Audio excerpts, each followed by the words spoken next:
Exercise 4.3 का आपको question number 3 है। 1 का क्वेश्चन नंबर 3 में आपको क्वेश्चन दिया है कि 4x² प्लस 4√3x प्लस 3 बराबर 0।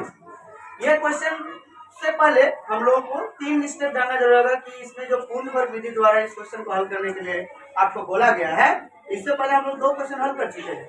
ये तीसरा नंबर क्वेश्चन है, उसमें सारा चीज बताया गया है कि x² का गुणक कितना आना चाहिए, मेरा 1 आना चाहिए, क्योंकि यहाँ पे x² का गुणक मेरा 4 है।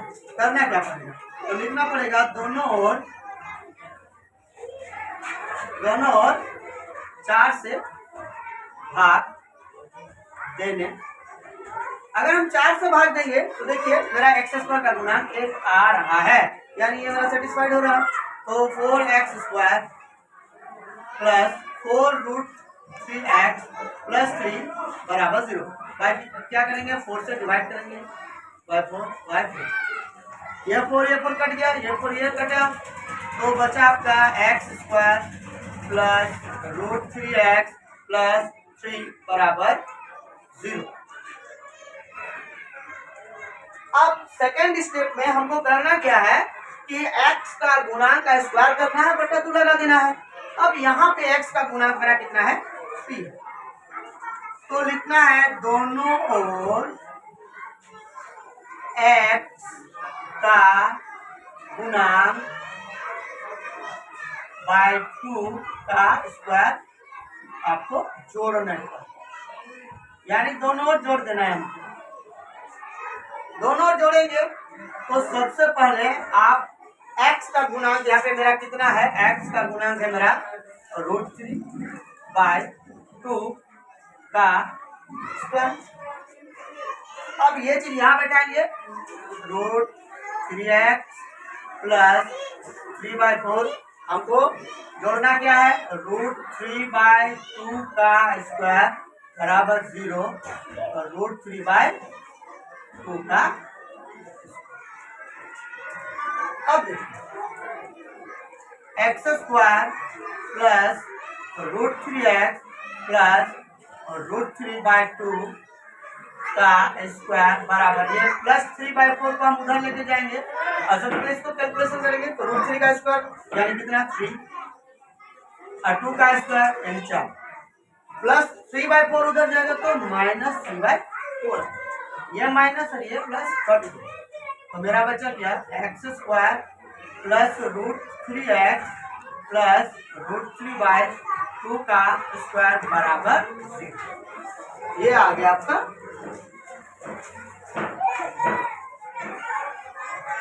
यहाँ पे हम लोग किस जगह बनाएंगे, तो x² प्लस, देखिए ये अगर हम लोग x² को एक के मतलब स्क्वायर करके a² यानी तोड़े x² और √3/2 यानी इसको हम लोग b² मान लेंगे, बचा आपके पास 2 है, 2 a का मान आपका x, b का मान आपका √3/2। अब देखिए ये 2 और ये 2 कट गया तो मेरा √3x है, यानी फॉर्मूला सेटिंग हो गया, a प्लस b का होल स्क्वायर, a यानी x, b यानी √3/2 का स्क्वायर बराबर x प्लस √3/2 स्क्वायर जब उधर जाता है √0 और 0 का कोई वैल्यू होता नहीं है, तो 0 है इंटू 0 यानी 0 बराबर 0, x प्लस √3/2 बराबर 0, x बराबर ये प्लस उधर गया तो माइनस √3/2, इसको अगर डबल लिखते तो वही आता। आपका आंसर क्या आया, एक माइनस √3/2 माइनस √3/2, ये हो गया आपका क्वेश्चन नंबर 3 का आंसर।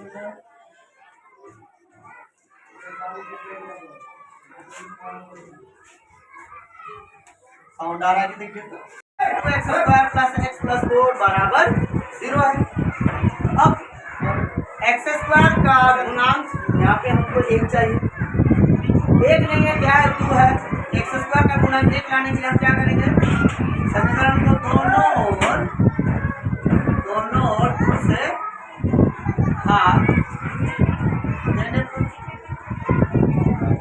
भाग देंगे, 2x²/2 प्लस x/2 प्लस 4/2 बराबर 0।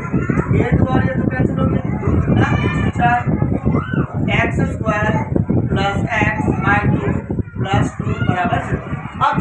यहाँ पे एक्स स्क्वायर का गुणन मेरा 1 आ गया। जब एक्स स्क्वायर का गुणन 1 आ गया तो मेरा फर्स्ट स्टेप कंप्लीट हो गया। सेकेंड स्टेप में क्या था कि एक्स का गुणन बटा 2 का स्क्वायर, दोनों ओर जोड़ देंगे तो लिखना पड़ेगा दोनों ओर एक्स का गुणन बाय 2 का स्क्वायर जोड़ने पर, जो ये पहले तो देखिए एक्स का गुणन आपका यहाँ कितना है, एक्स का गुणन है 1 बटा 2। इसको कैलकुलेशन कीजिए, 1 बटा 2 यानी कुछ नहीं बना 1 है, तो इसका साथ इसका गुणा, इसके साथ इसका गुणा, तो 1 को 1 से गुणा करेंगे तो 1 और 2 गुणा 4, यानी कितना है 1 बटा 4, दोनों और जोड़ने को x square plus x by 2 plus 2 आया मेरा 1 बटा 4 का स्क्वायर बराबर 0 प्लस 1 बटा 4 का स्क्वायर। इसको कैलकुलेशन करेंगे तो यही आएगा x by 2 plus 2 plus 1 by 4 का स्क्वायर बराबर, यहाँ 1 को 1 से गुणा करेंगे तो 1 और 4 4 16। अब देखिए ये आपका फॉर्मूला सेट हो जाएगा, x square by x by 2 plus 1 by 4 का ये फॉर्मूला सेट हो जाएगा। तो प्लस 2 को हम उधर लेके जाएंगे, तो प्लस 2 का अगर उधर लेके जाएंगे तो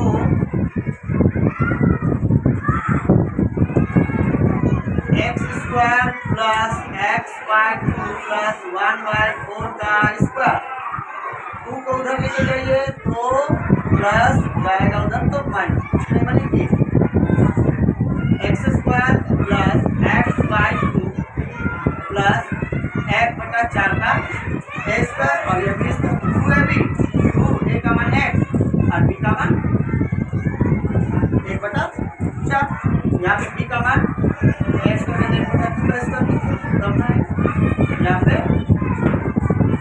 एक्स बाय 2 एक्स स्क्वायर और 1 बाय 4 बाय 2, ये 2 और ये 2 कट गया तो मेरा एक्स बाय 2 ही आए, फॉर्मूला सेट हो गया। यहाँ पे 16 और 1 का लॉस करेंगे तो 16 1 16 दूना x square a square plus 2ab plus b square, formula आ गया a का b का होल स्क्वायर, a b का 1 बाय 2 का बराबर, यहाँ माइनस करेंगे माइनस 21 बटा 16। अब यहाँ पे इसका वैल्यू माइनस, जब माइनस में आ जाता है तो आपका अस्तित्व नहीं होता, क्योंकि ये इसके बाद वाले टॉपिक्स में आपको पढ़ाया जाएगा कि d is greater than 0, d बराबर 0 और d इज ग्रेटर देन 0। तो इसका मतलब ये वाला हिस्सा यानी 0 यानी -1 से 0 बड़ा है, तो जब इस रूप में आएगा तो आपका इसको हम लोग काल्पनिक बोलते हैं, यानी ये वास्तविक संख्या नहीं है, काल्पनिक है, इसको हम लोग इमेजिनरी बोलते हैं। तो यहाँ पे मेरा माइनस में आ गया x प्लस 1 बाय 2 स्क्वायर, अगर उधर जाता है तो root minus 21 by 16 x plus 1 by 2 बराबर माइनस रूट 21 4 करे 16, माइनस में आ गया। तो मेरा जब माइनस में आ गया तो लिखना पड़ेगा यहाँ मूल का अस्तित्व नहीं है, यह मूल का अस्तित्व नहीं है, हमें इस समीकरण का हल को आगे चलने की कोई जरूरत नहीं। इसका अगर प्लस में आता है यानी धनात्मक संख्या आता तो आपका डी बड़ा हो जाता है। डी जो है आप यहाँ पे एक चीज आया डी को हम लोग डिस्क्रिमिनेट बोलते हैं, उसमें हिंदी होगा विभक्त। तो आपके नेक्स्ट टॉपिक्स में आपको ये पूरा समझाया जाएगा। इस क्वेश्चन का आंसर आपका यही खत्म हो गया कि हमने एक समीकरण लिखा ax square plus bx plus c बराबर 0, यह समीकरण है। अब इससे पहले हम लोग देखें कि गुणनखंड विधि से मूल निकाले, पूर्ण वर्ग विधि द्वारा मूल निकाले। इससे पहले बहुपद में भी हमने निकाला था शून्यांक आते, शून्यांक का ही दूसरा यहाँ पे हम लोग क्या निकाल रहे मूल निकाल रहे। अब द्विघाती सूत्र को इस महान इंसान ने दिया, यानी श्री धाराचार्य सूत्र इसको कहा गया। द्विघाती सूत्र जो लाया था उसका नाम क्या था? श्री धाराचार्य। इन्होंने ये सूत्र लाया कि x बराबर -b plus minus root under b square minus 4ac by 2a, ये सूत्र लाए। उसके बाद इसी सूत्र से तीन चीज हम लिखे, एक प्लस लिखे हैं, एक जीरो लिखे हैं और एक माइनस लिखे। यानी प्लस यानी धनात्मक, जीरो तो आपको पता है ना ये प्लस में आता है ना ही माइनस में आता है, और एक माइनस यानी ऋणात्मक।